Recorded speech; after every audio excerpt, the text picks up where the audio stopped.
ข้าเจ้า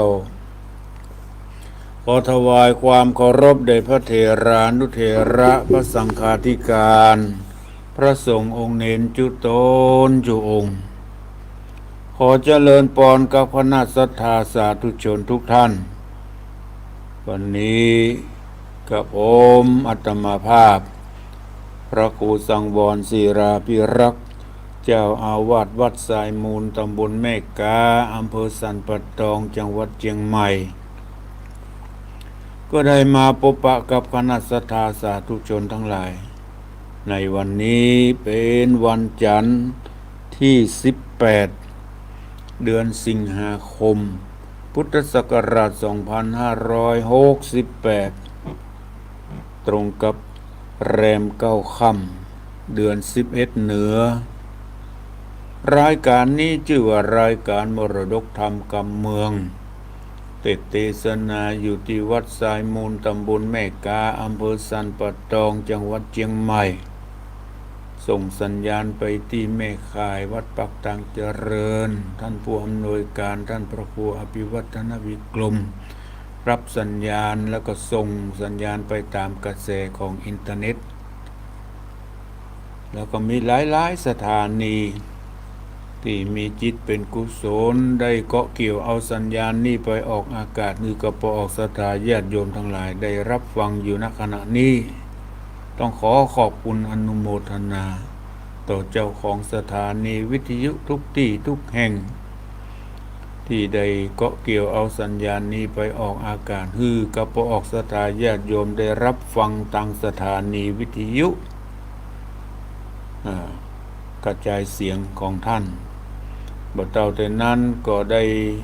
บางท่านบางคนก็ได้ฟังทางเฟซทางไลน์ทางมือถือก็สะดวกสบายแห่งอย่างหนึ่งตามอัธยาศัยของพอออกศรัทธาญาติโยมทั้งหลายจะนั่งฟังนอนฟังยืนฟังทำการทำงานไปด้วยฟังไปด้วยก็ขอเป็นบุญเป็นกุศลแก่พอออกศรัทธาญาติโยมทุกท่านอาตมาได้นำเอาพระธรรมเทศนาจาดกมาเทศนากับพอออกศรัทธาญาติโยมทั้งหลายเป็นประจำทุกวันจันทร์เวลา6 โมงถึง7 โมงเช้าโดยเฉพาะในข่าวครั้งนี้ก็ได้นำเอาพระธรรมเทศนาเรื่องจันทกุมารในมาเทศนากับพอออกศรัทธาญาติโยมทั้งหลายวันนี้มาจนถึงตอนที่3ขอเท้าความเรื่องจันทกุมารในตอนที่2หลังจากที่พญาเอกราชาปกครองบ้านเมืองประชานาราชก็อยู่กันอย่างอยู่ดีมีสุขบ่มีเรื่องราวอย่างเกิดขึ้นต่อมาก็ได้ตั้งปุโรหิตผู้มีความรู้ผู้มีความเข้าใจได้ตั้งให้เป็นผู้ตัดสินความต่างๆเนี่ยเป็นผู้ตัดสินความพราหมณ์ผู้นั้นชื่อว่ากันทหารพราหมณ์ปุโรหิตพราหมณ์ผู้นี้มีความรู้ความเข้าใจหลายอย่างแต่มีความโลภมีความลุ่มหลงในทรัพย์สินเงินทองเมื่อเพิ่นมอบหมายดังอันแล้วพราหมณ์ผู้นี้ก็เอาเงินเอาทองเป็นเรื่องใหญ่บางครั้งบางทีผู้ทำความดีแทนที่จะได้ตัดสินไปในทางที่ดีแต่บางอันมีคนทำความชั่วแต่เอาทรัพย์สินเงินทองมาซุกมายัดมาเยียดก็ทำคดีความอันนั้นก็กลับกันไปคนดีกลับกลายเป็นคนผิดคนทำชั่วกลับกลายเป็นถูกก็มีหลังจากนั้นวันหนึ่งเมื่อเจ้าจันทกุมารมีออกไป ออกไปเพื่อไปจะไปไหว้พ่อไหว้แม่อีกเถอะผ่านมาก็ไปหันใส่ใจผู้หนึ่งร้องห่มร้องไห้เสียอกเสียใจเจ้าจันทกุมารจึงถามใจผู้ทุกข์ใจที่ร้องห่มร้องไห้นั้นว่าท่านมีความทุกข์อะไรอย่างหรือว่าญาติของท่านเสียกันใจผู้นั้นตอบว่าบ่ใช่ที่ข้าได้รับความทุกข์อกทุกข์ใจนี้ก็เพราะกันทหาระผู้ที่ตัดสินความบ่ถูกต้องทั้งที่เปิ้นทำคุณงามความดีไว้ตัดสินให้เปิ้นผิดคนที่ทำบ่ถูกต้องกลับกลายเป็นถูกเพราะได้รับสินจ้างรางวัลจากผู้ทำความผิดเรื่องนี้จันทกุมารก็ได้นำนี้ไปเรียนต่อพระราชาจึงนำไปสอบถามครั้งหนึ่งห้องพยานหลักฐานห้องพยานมาห้องผู้ทำความทั้งสองฝ่ายมาไต่ถามครั้งหนึ่งผลสุดท้ายได้รับความชัดเจนว่าคนทำความผิดกลับกลายเป็นถูกคนทำดีกลับกลายเป็นผิดเพราะความตัดสินของกันทหาระผู้นี้พญาผู้แต่งตั้งจึงมีพระราชองค์การปลดกันทหาระผู้นี้ออกจากตำแหน่งปุโรหิตผู้ตัดสินความตั้งฮือจันทกุมารเป็นผู้ว่าความต่อไปกันทหาระผู้นี้เมื่อได้รับความตัดสินเมื่อได้ปลดเมื่อเปิ้นปลดออกจากตำแหน่งแล้วก็เสียอกเสียใจแหละเมื่อก่อนเคยได้เงินได้ทองเคยได้มีทรัพย์สินเงินทองจากผู้เดือดร้อนต่างๆนานาเอามาซุกมาฮื้อมีกินมีใจบัดนี้ทรัพย์สินเงินทองก็ลอยหลอไปเสียอกเสียใจในที่ได้ถูกปลดออกจากตำแหน่งแล้วเมื่อหลังจากนั้นก็มีความคับแค้นใจต่อจันทกุมารที่ได้ขึ้นมาว่าความแทนพยายามที่จะทำลายจันทกุมารที่มาแทนตนเองจะทำอย่างใดนั้นพระศรัทธาญาติโยมทั้งหลายเรื่องราวของจันทกุมารพวกที่สองก็จบลงเพียงแค่นั้นบัดนี้มาสดับรับฟังพระธรรมเทศนาเรื่องจันทกุมารตอนที่สามเป็นลำดับต่อไปโดยเฉพาะในวันนี้ต้องขอบคุณอนุโมทนาต่อแม่จงดีเชื้อกันทาจากอำเภอฝางได้โอนปัจจัยมาเพื่อปูจากันเทศในวันนี้โดยต้องขอบคุณอนุโมทนาต่อแม่จงดีเชื้อกันทาที่ได้ปูจากันเทศมาในวันนี้ขอเป็นบุญเป็นกุศลได้ปกป้องคุ้มครองรักษาให้ได้อยู่ร่มเย็นเป็นสุขในพระบวรพุทธศาสนาจงมีอายุวันนะสุขภละเนอต่อไปก็ขอได้ตั้งอกตั้งใจสดับรับฟังพระธรรมเทศนาจันทกุมารตอนที่สามเป็นลำดับต่อไปนะโมตัสสะภะคะวะโตอะระหะโตสัมมาสัมพุทธัสสะโสเอกราชตะเทวะสุปินังติสวาปพุจจิตวาติสานทโวดุราสปุริสะทั้งหลายทั้งยิ่งใจน้อยใหญ่ผู้มักใฝ่ประสงค์ อาจินจงไขรอดเวียงแก้วยอดเนรปานจริงได้ฮื้อตานเข้าน้ำวัตถุพรำปัจจัยศีลดวงใส58ได้กูดแขวดรักษาแล้วก็ปากันมาพร้อมหน้านั่งอยู่ท่าฟังธรรมจุงดาจำติดต่อตามบาทข้อบทบาทบาลีวาสุเอกราชาดังนี้เป็นต้นโสเอกราชาส่วนพญาเอกราชเจ้าภาศาสตร์พุทธวัดดีกันรอยที่เสียงขอดก็สุดยอดความฝันเจ้าหอจันสะดุ้งตื่นปิกฟื้นอินทรีย์สติมีอยู่ไกลจำจื่อได้อยู่อัน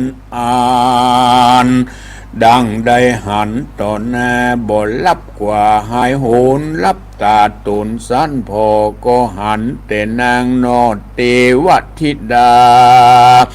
มีใจ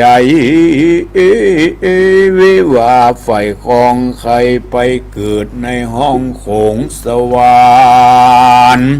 เจ้าหอจันทิราชก็กึดขวาดขันนิ่งในว่าบุญอันใดนั้นเล่าจักเป็นเก้ากองบุญ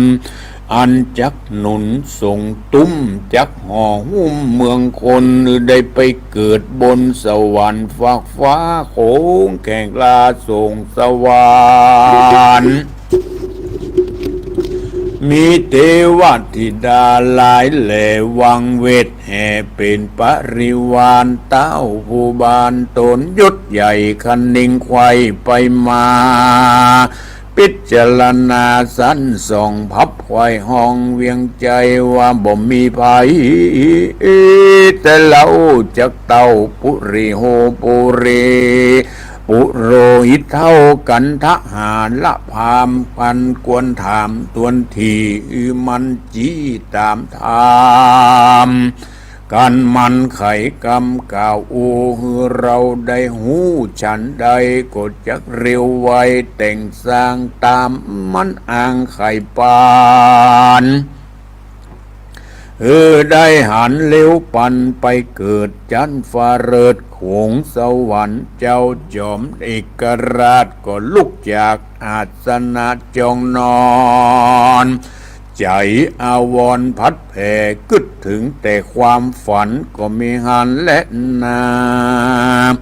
กันทหาละพามมารอดเต้าเจ้ายอดเอกราชาก็สดิดลีลาย้ายบาทไปนั่งเหนืออาสนะเจียงคานคือปันลังการเต้นแก้วอันเลิศแล้วเรื่องไรอันเสนาในแต่งไว้ในห้องใหญ่โรงการยามนั้นพรามอาธรรมบับเจ้าคือปุโรหิตเท่ากันทหารพามหันคนหลายหลามมวลหมู่มาพร้อมอยู่รอราคือเสนาอามาตย์พระมณจารย์อาจารย์โยธาหารยศใหญ่ขุนแก่นใจต่างตาต่างก็ยอมมือสาขับไว้ยังเต้าไทยผาปุรีแล้วก็ฮับวัดจีผู้เต้าดักอยู่ดาฟังก็มีหันและนาที่นี้จันทหารพามผู้เท่าหันหน้าเต้าเจ้าห่อใจบ่บานใจจื่นจ้อยดังตุกจ่องอ้อยทมทองวันนะมองดูหลากพอแล้วหากสังกามันก็ยอมมือสาขับไว้ถามเต้าไทยปุรีว่าคาเดพระพุนมีเจียงเจ้าโตนเป็นเก้าเวียงใจตนพระผู้วันในยอดซอยยังอยู่จืนจ้อยจมบานสุขสำราญบ่ผ่อนเหมือนเมื่อก่อนเดิมมา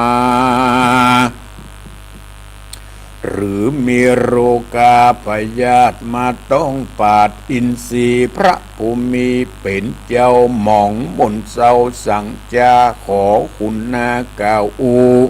ฮือข้าหูตามมีเดชเตอ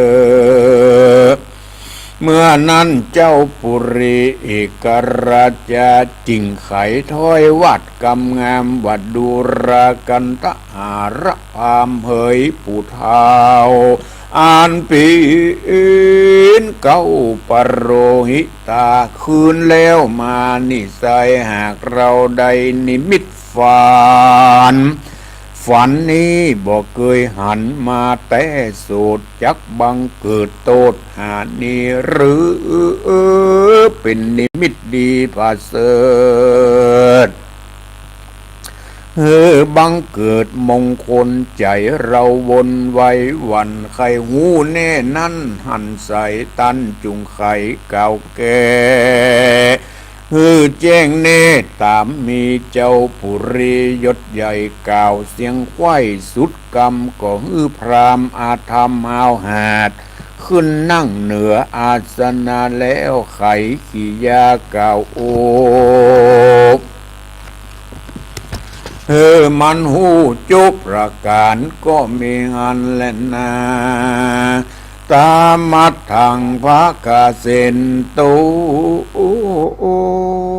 ศรัทธาอาหาศรัทธาอันว่าสัพพัญญูพระพุทธเจ้า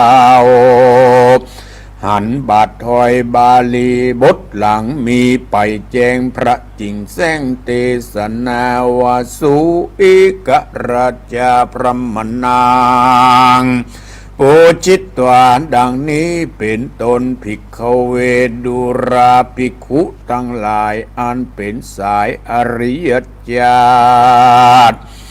อันว่าเต้าธิราชเอกราชายินสังการนักแก่ไขหูเนตรความฝันจริงไขปันกล่าวอูฮือพรามรู้ตามมีแล้วก็ไขวาตีถามต่อเป็นบูตบาทข้อเปสนาปีอินว่าดูราปรโรหิตาเหยผู้ใหญ่อันว่าคาคนหมายไฟคองใครไปเกิดในห้องโขงสวรรค์ควรเร็วปันสร้างไว้ยังกองบุญใหญ่อันใดจริงจักสมใจกึดควาดบอกอากาศวิทวามเหล่านี้นาไข้ทู่วัตันจุงกล่าวอู้ไขมาอันว่าปัญหานินาใจจ้าตูอูนเจ้าฟ้าตัวตายกวนจักไปก้มเก้าถามพระเจ้าพุทธเจ้ายอดทิโลกากันยามนั้นมาว่างเป่าบ่มีพระเจ้าทรัสพยาก็ควรถามพระปัจเจกพุทธาตนวิเศษรู้แจ้งเหตุรงญาณคือควรไปนมัสการถามลาวซึ่งอริยสาวกเจ้าตะรงธรรมหรือควรไปไขกามซึ่งเจ้าหนอโพธิญาณคือจันตะกุมารยศใหญ่ผู้หูไข้สัพพสิปปาเตียงจักจาก่าวจีฮือแจงที่ตามธรรมเจ้าหอคำเอกราชาปล่อยเว้นขาดเสียไก่บ่ใส่ใจกึดรอดปล่อยมาถามคนใบบอดกันทหารพามผู้มีความโลภใหญ่ใจมืดไม่ปาลาดังอุปมาแต่ก่อนเจนปู่มอนตายายว่ามีใจคนหนึ่งเล่าหลงป่าเศร้าดงตันได้จิตวันเป็นขนาดตุกไม่มาดเรรนหวังเมาวนปั่นบาอยู่กลางป่าเดียวได้ซ้ำไปปะใส่ใจผู้หนึ่งใส่หลงป่าไม้เมาเฟือน ได้1 เดือนควายจอดบ่หูต่างสอดผายผันถามยังมันที่สั้นว่าจักสอดดันตังได้มันบ่อาจไขก่าวจีฮือเสียงตี้สังกาอุปปมานี่เล่าเพียบเหมือนเต้าเจ้าผู้บานมีใจบ้านฝ่ายของใครไปเกิดในห้องโขงสวรรค์ปล่อยไปไขปันถามทีฮือพรามกำกี้อาธรรมมันจะไขกำก่าวเกฮือแม่นเตียงเตฉันได้จ้าโสพรหมโนส่วนกันทะพารหาระพามบาปเศร้าฟังเต้าเจ้าไข่ปันก็มีใจมันจืนสูบมับมึงอยู่ในใจว่ากิจการใดๆนั้นใส่เรากึดไว้แต่เดิมมาบัดนี้นะดาซอยจักสูฝ่ายหอยคะนิ่งหมายเราจักตาดอุบายขับไว้เต้าไทยผาปราข้ายังพุทธาหนุ่มเนาคือว่าเจ้าจันตะกุมารตั้งหน่อผู้บานจุโพคือมุกมูเมื่อมอนกันสายผู้ทอนเจ้าจ้างบ่เหลือข้างคนใดเจ้าห่อใจยศใหญ่เตียงฮือเราใดต่างตาพิจารณาถ้อยวาดตัดเสียงขาดคดีความเราจักมีลาบหลายบ่ผ่อนเหมือนดังเมื่อก่อนปังลางพามตาปังถอยไร่จริงยกมือไหวตุนสาวคาเดมหาราชเจ้าเหมือนปัญหานี้เล่าบังใบ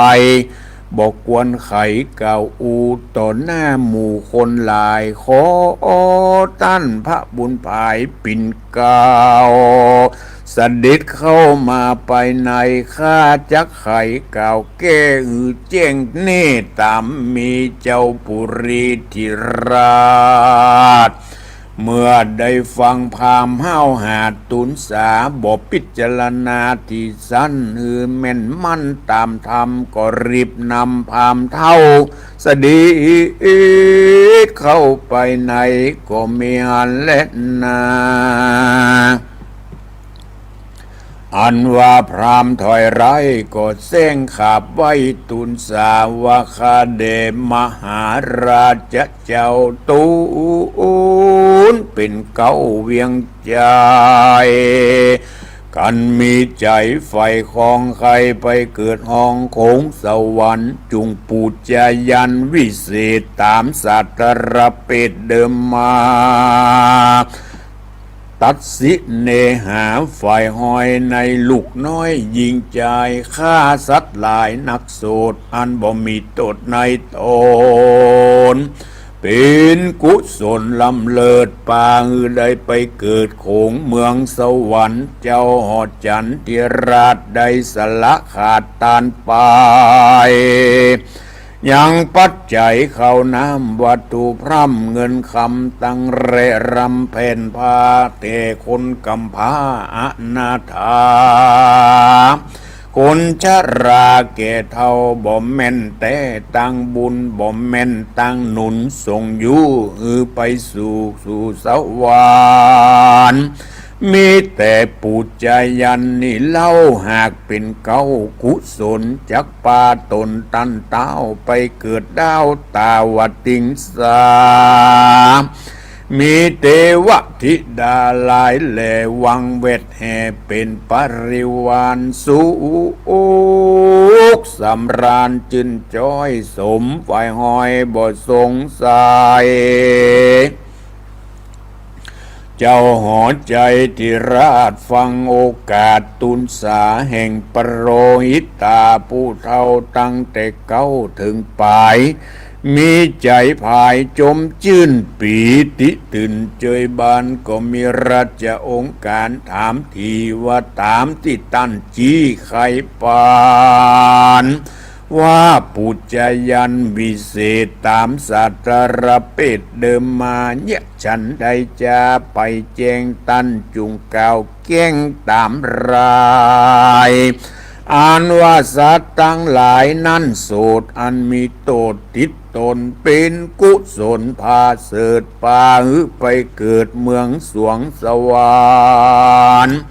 ท่านจุงไข่ปันกล่าวจีหือแจ้งทีตามรายว่าสัตว์ทั้งหลายนั้นไสคือสัตว์น้อยใหญ่ใดจะเราจักเร่งดาแต่งหางตามที่ตั้นอ้างไข่ปา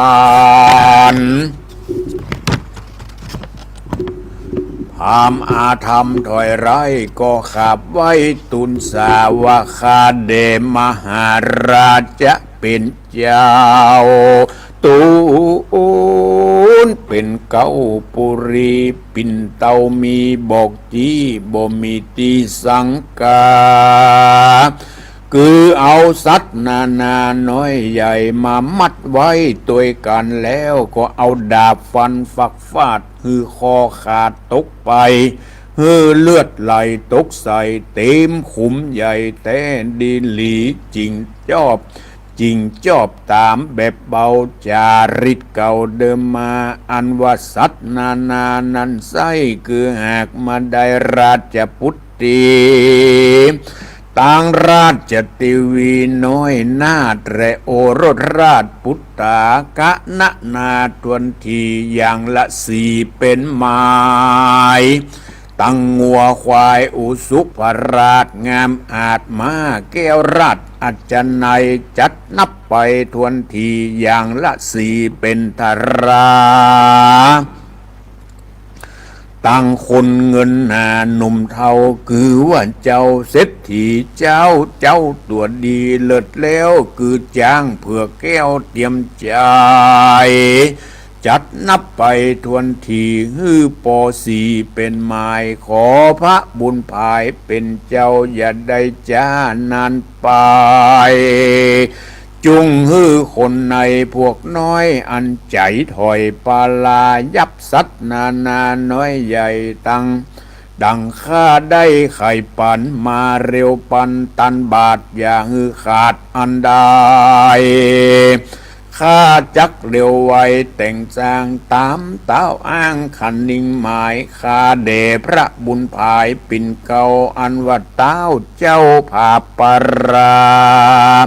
แต่เดิมมาล่วงแล้วย่อมฆ่าลูกแก้วใจยิงฆ่านางเตรียมคิงแนบคางฆ่ามาจ้างตัวดี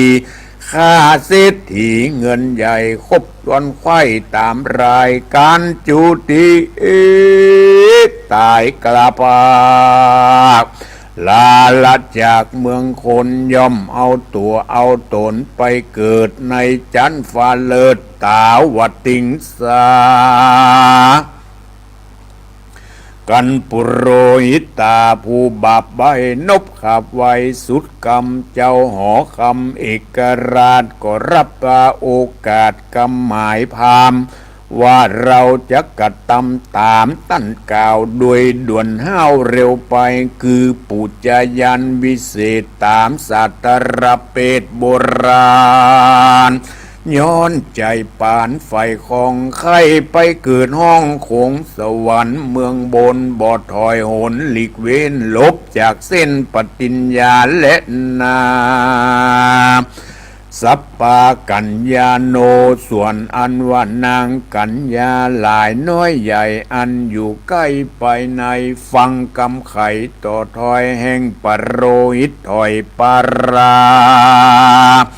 กับพญาปิ่นเก่าตั้งแต่เก้าสุดปลายนางตั้งหลายสะดุ้งสติฟุ้งเววาย้อนสิเนหาระคอดยังเจ้าน้อยยอดจันตะกุมารตั้งนางนงคานน้อยนาดวันนะอาจสมสรีราชเทวีโนนเอาตั้งลูกเต้ายิงใจจักได้ตายความหน้าด้วยดาบก้าคมบางอันเจ้าหอกขวางปอดเต้า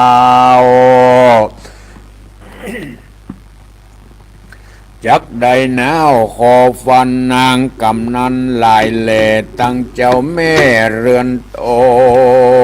นนางปันปวงมวลหมู่กาอันอยู่ภายในต่างก็มีใจไหวหวั่นบดตั้งมั่นเรรนตีอกตนร้องไห้ดังกองว่าดังก้องควายห่อคำก็มีหันเล่นนาตามมาทางพระกาเซนตุศรัทธาอาหาศรัทธาอันว่าสัพพัญญูยศซอยหันบาทถอยบาลีบทหลังมีไปแจงพระจิงเส้งเทศนาว่าอัตโตนิเวสนังสัพเพจนาดังนี้ภิกขเวดุราภิกขุสงฆ์โตนตะรงศีลใสสะอาดสืบเชื้อชาติอริยสาวกาสัพพิจนาอันว่าคนทั้งหลายมวลหมู่กาอันอยู่ภายในแห่งหัวใจยอดซอยคือนางนัดน้อยหมู่สนมตั้งแม่นตั้งแม่นมหนุ่มเนาแม่เจ้าเรือนหลวงนางปันปวงก่อมใจกันหูแจ้งไข้ขี่ยาอันพรามปาลาใจถอยได้กล่าวถ้อยตุนสารฮือแก่พระผู้บานเจ้าจ้างได้แต่งห้างพรีกามอันฮึกหนำหยาบจ้าคือฮือข้าราชเทวีตั้งราชปุรีโอรสราชฮือชีวิตขาดตัวกันเพื่อปูจจายันวิเศษตามพามใจเพศจากขายจุมนางในแม่เจ้าตั้งนางนอนเนากัญญากะนะนาอ่านหมื่นนาบทจื่นบานใสริรำไรร้องไห้ตุกเอาไม้เผาลนต่างก็ตอดตนล้มเต้าดินดะดาวตัวกันจะเตรียมตันเพียบไว้เหมือนดังลมใหญ่หัวปีมาปัดตีถูกต้องยังเตือนท้องดงรังเพื่อไปฮื้อไปปังหลังลู่หักก้นอยู่ตัวกันนั่นเล่นนาอันว่าปุโรหิตยศใหญ่คือปู่บาใบกันทหารพามซ้ำไว้ถามแถมเราว่าข้าเดชเต้าเจ้าองค์คำอันว่าพรีกรรมวิเศษตามสัตรเป็ดโบราณพระผู้บานยศใหญ่จะงดไว้ตุมได้หรือยังหมายแต่งสร้างตามที่ข้าอ้างตุนสาเมื่อนั้นพญาเอกราชเจ้าภาศาสใสสีฟังวาทีถามทีแห่งเจ้ากำกี้ใจหานก็มีราชองค์การตอบเล่าว่าดูราเจ้าปโรหิตเท่าเตรียมตาเราจักฮือดาแต่งห่างตามที่ตั้นอ่างไข่ปานด้วยเร็วปันด่วนสันบดตัดบันตุมได้เหตุเรานี้หมายไฟคองไข่ไข่ไปเกิดห้องตาวัดติงสากำผาธนานั้นใส่ของเราใดดังคันนิ่งส่วนลูกจะยิงนอนเนื้อสาสายจัดเชื่อวงศาตั้งราชจยานัดไทยเราตัดขาดได้แต่ดีลี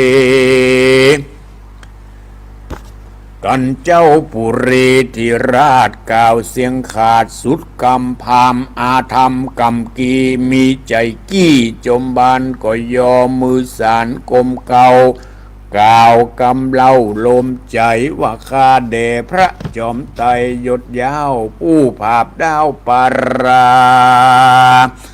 การปูจานี่เล่ามีกุลมักเต้าเหลือใจบ่มีภัยแยกใดตั้งแต่ไทยเดิมอ่อน เหมือนดังพระภูธรเจ้าจ้างจักฮือแต่งสร้างเร็วไวจริงบ่มีไผเปรียบใดพับเป็นใต้ปัทวีขอพระผู้มียศซอยรีบมือพวกน้อยคนในไปยับเอาใส่ใจลูกเต่าตั้งนางนอนเอาราชใจยาแล้วนำมาอย่าจ้าฮือพร้อมหน้าตัวกันข้าจักเร็วปันแต่งไว้ยังเครื่องใจปูจาเพื่อฮึมหาราชาเจ้าตูนเป็นปิ่นเก้าจอมขวัญได้ปุจจายันวิเศษ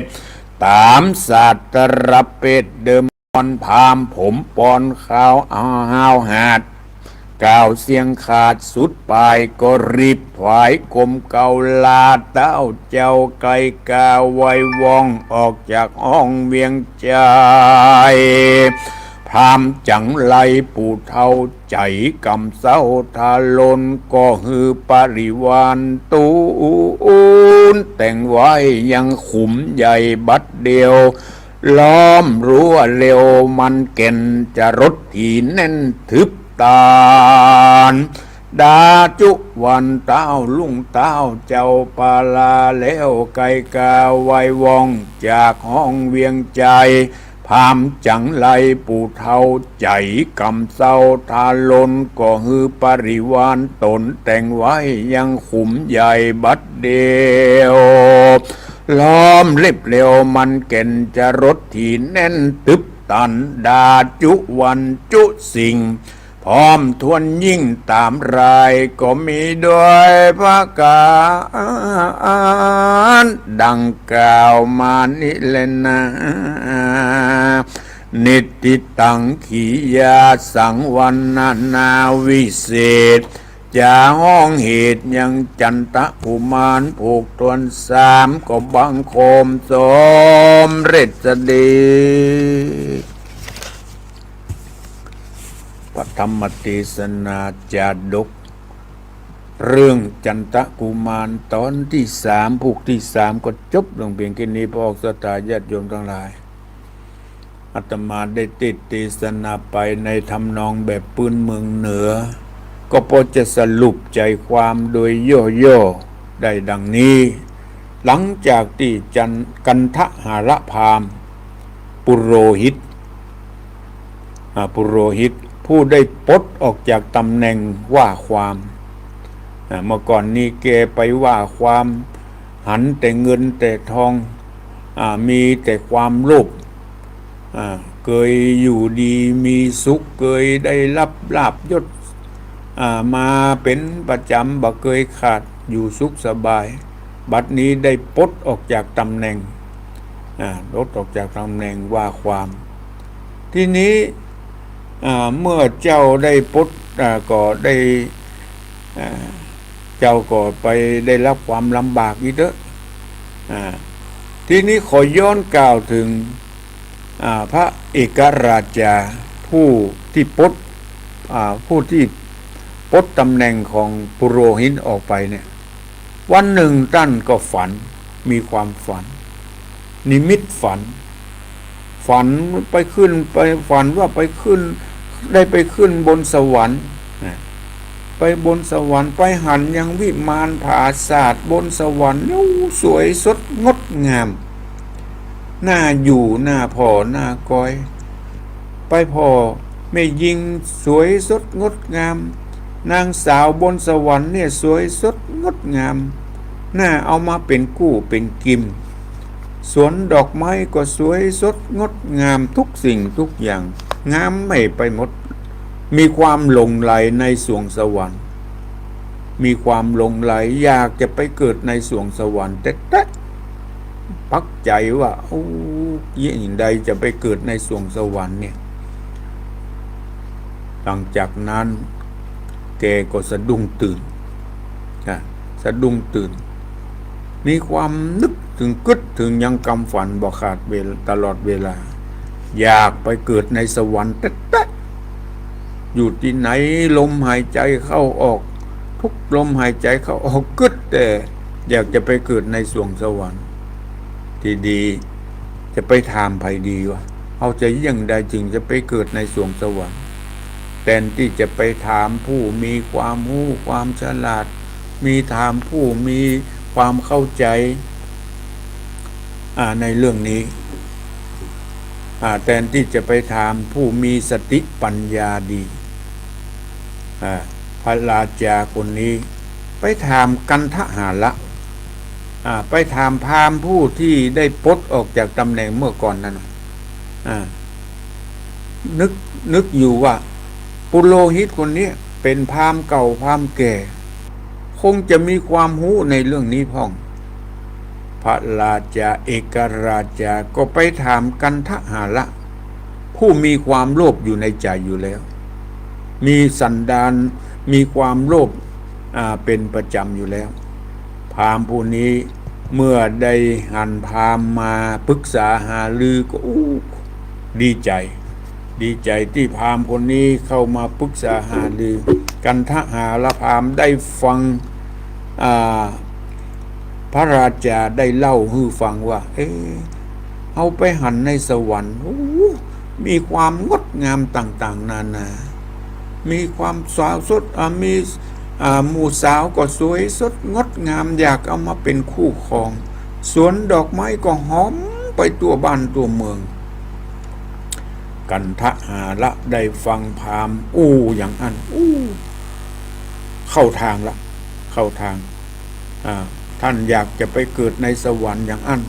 ท่านต้องทำไปตามสัตตระเปตแบบโบราณของบ้านของเมืองจะดีที่สุดท่านจะต้องไปเกิดในสวรรค์อย่างแน่นอนนี่หรอกปุโรหิตมีความมั่นใจในความคิดที่พราหมณ์ที่พระเอกราชาเอามาปรึกษาหารือ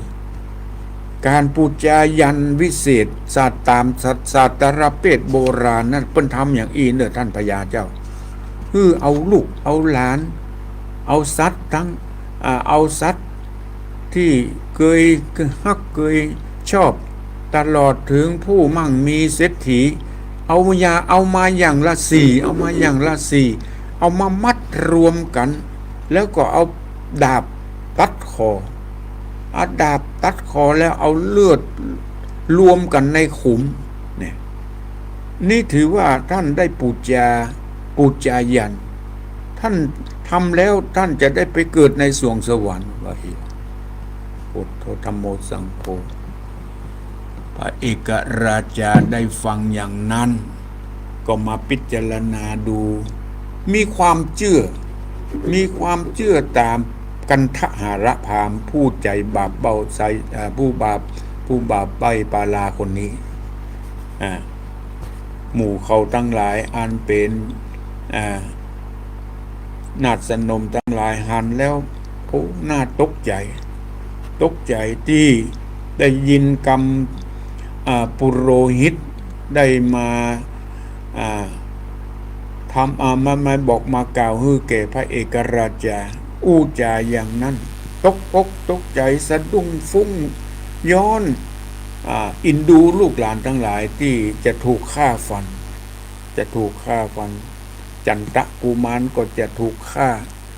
ทั้งพร้อมภรรยาพร้อมด้วย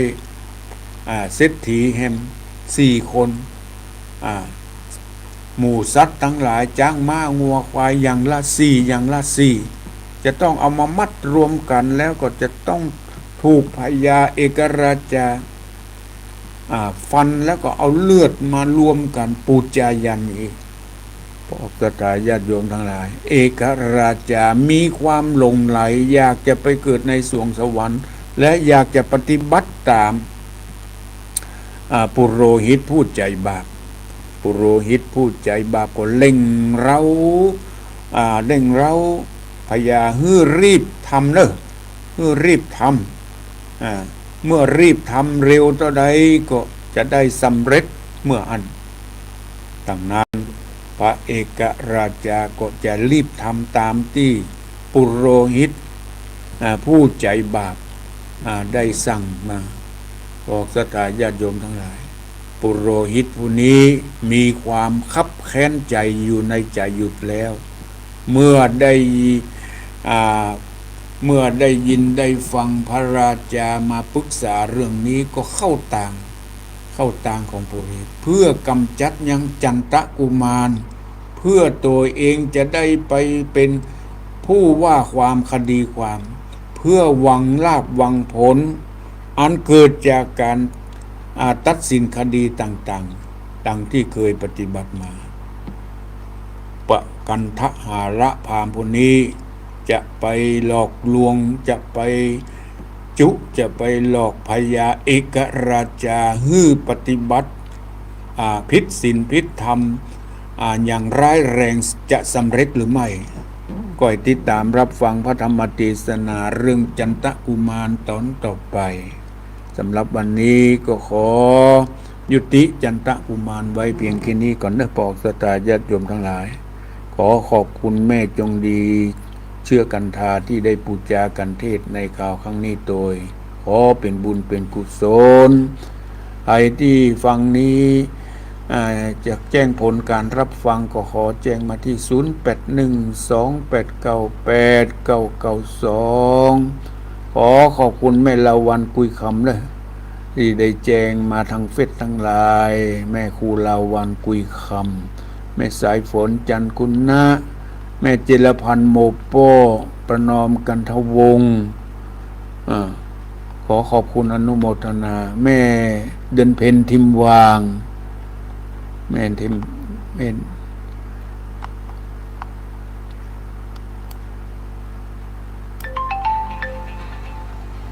แม่สายฝนแม่เดินเพนทิมวางก็ขอขอบคุณนะที่แจ้งผลการรับฟังมาทางเฟซทางไลน์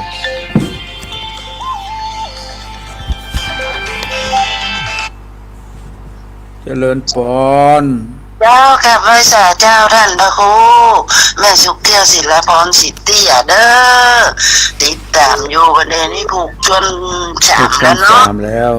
เจ้ากำลังจะเข้มข้นอันนี้ฟังชัดเจนดีเนาะแม่สุขแก้วเนาะชัดเจนขึ้นห้อยสองซอกนะเจ้าชัดเจนไปเลยอันไปปรึกษาคนปุโรหิตนี่มันนี่นะพ่อขอเพื่อนเป็นบุญเป็นกุศลเด้อได้ฟังนี่แม่เจ้าขอบคุณเด้อเจ้ากลับไปสาเด้อท่านพระครูสัตว์ตัวเจ้าต้องไปปรึกษาคนที่มีความรู้ความเข้าใจนี่ไปหลงไหลไปปรึกษาคนที่บ่รู้เจริญพรครับไว้จ้าครับท่านพรเจริญพรพ่อบุญธรรมครับผมฟังชัดเจนดีเนาะที่เวียงปะเป้าชัดเจนดีครับขอบคุณเนอพ่อบุญธรรมสบายดีเนาะครับสบายดีครับบุญรักษาอยู่ดีมีสุขไว้จ้าครับ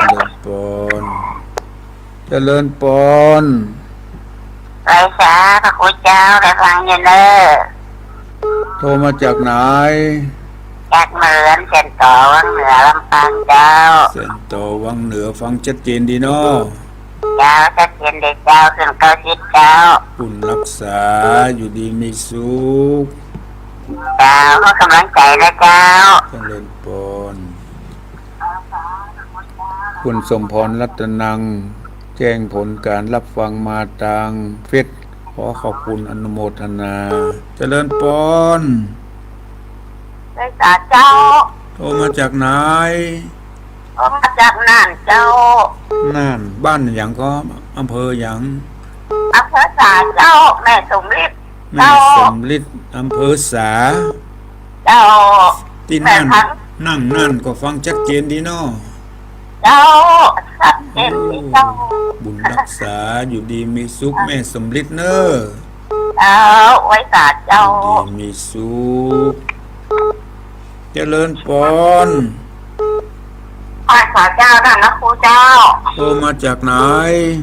โทรมาจากบ้านบอกบางตำบลนครศรี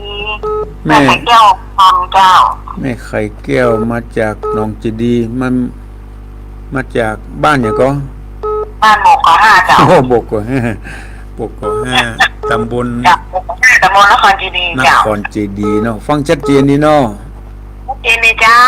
โอ้ฟังเป็นประจำเนาะ ประจำเจ้าห้ามประเทศแล้วจะเอาเนื้อหมายเลขบัญชีมีอะไรเจ้า อ๋อมีแล้วเนาะ เจ้า อ๋อฟังวันจันทร์น้ำกำเนิด เจ้า สาอยู่ดีมีสุขเจริญปอน ครับพระอาจารย์เจ้าท่านพระครู โทรมาจากไหน อันเป็นคำนวณจะสอนเจ้า โอ้แม่คำนวณเจสอนจากลำปาง ฟังชัดเจนดีเนาะที่เจสอนเนาะ เจ้าขอบคุณเจ้าการเป็นวิทยาการนะเจ้า โอ้แดนดินถิ่นล้านนาจากน้ำบ่อหลวงหงบัวน้ำบ่อหลวงข้ามไปแผ่ปุ่นวังเหนือ เจ้าดังนี้สัตว์เจดีย์เจ้า โอ้ขอบคุณมากสถานีแดนดินถิ่นล้านนา ขอบคุณเนอบุญรักษาอยู่ดีมีสุขเจริญปอน เจ้าราชการเจ้าพระอาจารย์เจ้า โทรมาจากไหน ลำปางเจ้าไม่บวชเจ้า โอ้แม่บัวจากลำปาง ฟังชัดเจนดีเนาะที่ลำปาง เจ้าชัดเจนดีเจ้า โอ้ขอบคุณบุญรักษาเน บุ อ ญญาวาสนะเจ้าเนาะ บุญญาวาสลำปาง เจริญปอน ไวยสาเจ้าทางก็ครูแม่บัวลอยบ้านชุมก็ตำบลตะก้ออำเภอแม่สวยเจ้า ที่แม่สวยฟังชัดเจนดีเนาะ เจ้าคืนดารุณีชัดเจ โอ้ นดี ฟั เจ้าง เป็นประจำนี่มอนเป็นแม่บุญลอยเนาะ เจ้าฟังประจำเจ้าคนไข้ฟังตัวเจ้า โอ้มีคนไข้อยู่ใกล้ๆตัวกัน เจ้าพ่อบักใครสบายเป็นกระเพาะเจ้า โอ้ช่วยกันฟังไปเนอเป็นบุญรักษาเป็นธรรมโอสถ เจ้า โอ้ขอให้บุญรักษาเนอ เจ้า อยู่ดีมีสุขมีสุขภาพแข็งแรง เจ้าอนุโมทนาบุญเจ้า เจริญปอนเจริญปอน แต่ไวยสาเจ้าค่ะครู โอ้ไม่หลวงสายฝนฟังชัดเจนดีเนาะ ชัดเจนดีเจ้า โอ้ทางเฟซก็ชัดเจนดีเนาะ ชัดเจนเจ้า โอ้บุญรักษา บุญโต๊ะกับเจ้า โอ้เมื่อวานนี้ตกวันนี้มีแล้วนะ เจ้าเรื่องมันตรงนี้ เมื่อวาน นี่ทุกบ้านนี่ตกหนักเจ้า วันนี้กะ แต่ว่าเจ้า เอา ตก วัน หนั นี้ ก ก็ตกเจ้า ขอบคุณเนอะไม่หลวงสายฝนเน เจ้า อะ เอาไปใช้จ้าก่อน ดีมีสุข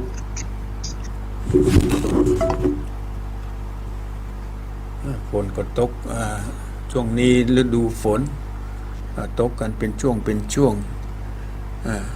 บางครั้งบางทีก็หายไปพวกศรัทธาญาติโยมทั้งหลายที่ได้ฟังไปก็ขอเป็นข้อเตือนสติให้หมู่เฮาทั้งหลาย ได้ฮู้ได้เข้าใจ คนที่บ่มีความฮู้บ่มีความเข้าใจบ่มีคนที่บ่มีศีลบ่มีธรรมเฮาก็ควรจะเว้นห่างคือไกลคบบัณฑิตไปหาผลคบคนพาลไปหาพิษคบบัณฑิตไปหาผลอย่างที่เป็นว่า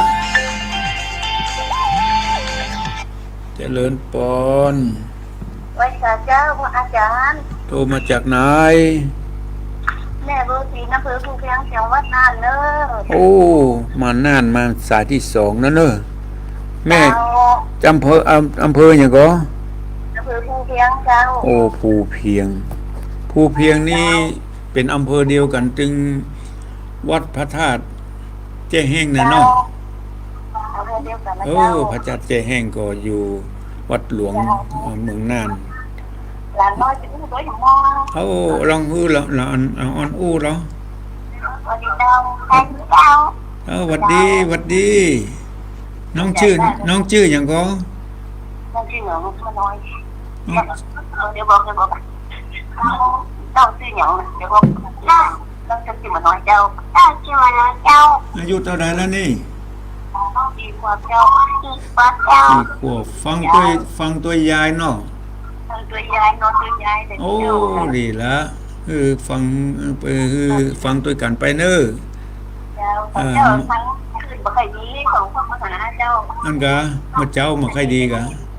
เจ้า คงจะมีขึ้นรบกวนหน่อยเนาะ เจ้า อ๋อบุญรักษาเนอะ เจ้า อยู่ดีมีสุข สาธุ โอ้เรียนเก่งๆเนอะน้องเนอะเจริญพรอยู่ดีมีสุข โอ้เจริญปอนอาตมาได้ใจเวลามาพอสมควรแล้ววันนี้ขอนำรายการมรดกธรรมกำเมืองจากไปก่อนก้อยปิกมาในโอกาสหน้าสำหรับวันนี้ขออำนวยอวยพรนึกกระปออกสถาญาติโยมทุกท่านที่ได้เปิดเครื่องรับฟังตลอดถึงสถานีวิทยุทุกที่ทุกแห่งจงได้อยู่ร่มเย็นเป็นสุขในพระบวรพุทธศาสนาก็ขอจงมีอายุวันนะสุขะพละมีโชคมีลาภหิมากาขึ้นปรารถนาสิ่งหนึ่งประการใดก็ขอสมดังความมุ่งมาปรารถนาเหมือนกันจุกคนอายุวันโนสุขังพระลา